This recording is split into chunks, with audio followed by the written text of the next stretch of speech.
good evening, good afternoon, or good morning wherever you're located.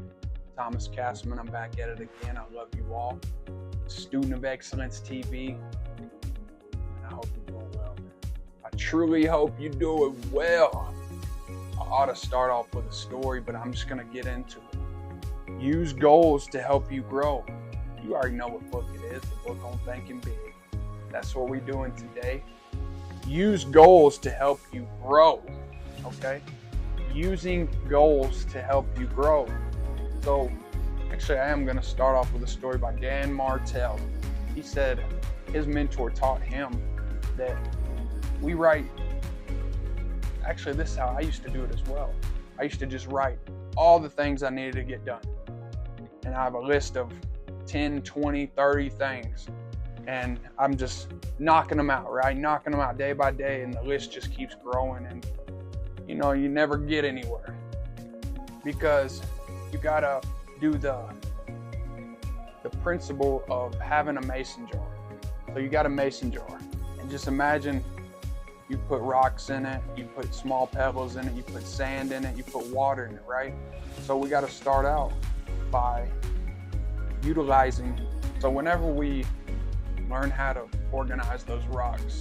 So we got to first put in the big boulders, our big goals, our big standards that we have to set in our life. Those goals that seem to be on the back burner, but you should probably be knocking out little by little every single day. Recommended probably about an hour a day to pursue those big goals. And then you put in the rocks, and then you put in the pebbles, and then you pour in the water, right? So we need to focus on the big goals in life. What are those big goals? What are those big things that'll move the needle in your life? That'll make you a different person?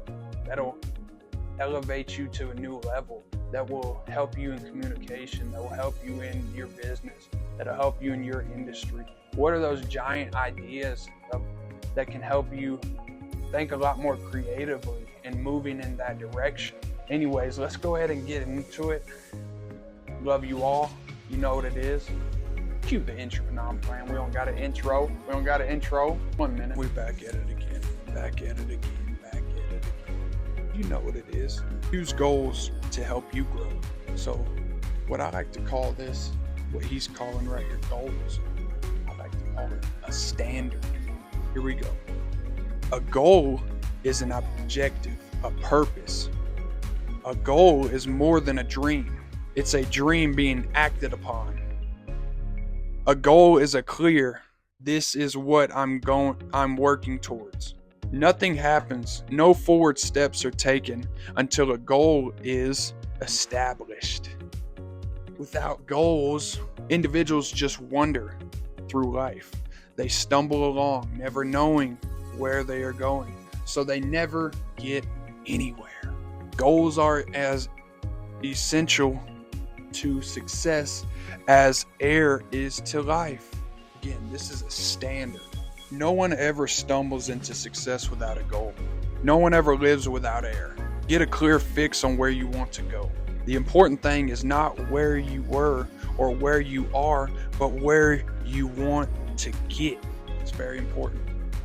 You have to focus on that all day, every day. All day, every day. All day, every day. We can and should plan at least 10 years ahead. You must form an image now of the person you want to be 10 years from now, if you are to become that image. Without goals, we cannot grow. The most important lesson in career planning, before you start out, know where you want to go. And it has 4 different areas that you want to focus on whenever you're planning. And there's questions to ask, to answer. My bad. 3 areas. So the first area is going to be the area in which you work. The second one is going to be the home, and the third is going to be social. It has areas in which it asks questions, 4 questions. I'll go over that some other time if you would like it. Here we go, some more highlighted material. Hope you all are doing great. We're going to keep it moving. Why didn't you get a plan? Why nobody these days builds a doghouse without a blueprint, right? So visualize a big future. Sheer desire to get ahead is the most important part of being an effective executive. Remember this advice from John Wanamaker. A man is not doing much until the cause he works for possesses all there is of him. Desire, when harnessed, is power. Failure to follow desire to do what you want to do most paves the way for mediocrity. So, whatever you have to become and the desire within that boils over, that creates passion, it has to possess you. You have to own it to become that man that you want to become. And I'm talking about the desire to become great, man. And I'm talking about the love of God has to possess you, bro, in such a loving way, man. Because for me, I have to be pursuing the love of God in everything I do. That has to be my primary task and my primary purpose. It has to be. And that's just who I am, man. And I hope you can relate. It has to be that way. I want a Christ-centered business that is completely owned and operated by other people that are pursuing their greatest and highest potential in Christ. I want rentals, thousands of rental properties. I want to own businesses, laundromats, gas stations, coffee shops, maybe an auto shop. I want to own a marketing company. I want to write books. I want to own a coaching and consulting company. I want to own a mentorship company. I want to own a course that people can learn and develop themselves from. Active mentorship that I don't have to do and be there every single day. Instead, I can just send you a video. Success requires heart and soul effort. And you can only put your heart and soul into something you really desire. So that's where I'm ending today. And goals are really tricky, but at the same time, they're really simple. We like to overcomplicate it. In reality, the critical tasks list, like I've talked about in the past, is, and Andy Frisella, I believe he calls it the power list, and he calls it the critical task list, same thing. So that is essential, highly essential. So you pick 5 tasks that you need to accomplish that day, and these are things that are gonna push you forward in life.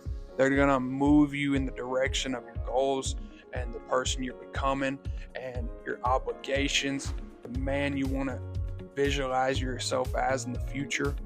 And you always want to be in the game. From the book The Gap in the Game, you want to be in the game. You don't want to always be stuck in your ideal future, as in like the gap. Like, oh, I'm not a billionaire yet. Oh, I don't own a jet yet. Oh, I'm not helping millions and millions of people yet. No, you got to see where you're at now. You're like, how far you've came. That's called the gain. How far have you come along, bro? How much further along the path are you? You have to see your progress, and you got to be constantly in an upward spiral. Anyway, I love you all. Stay up, stay blessed, and remember, you are worthy. You are loved. Anyways, love you all. Peace out.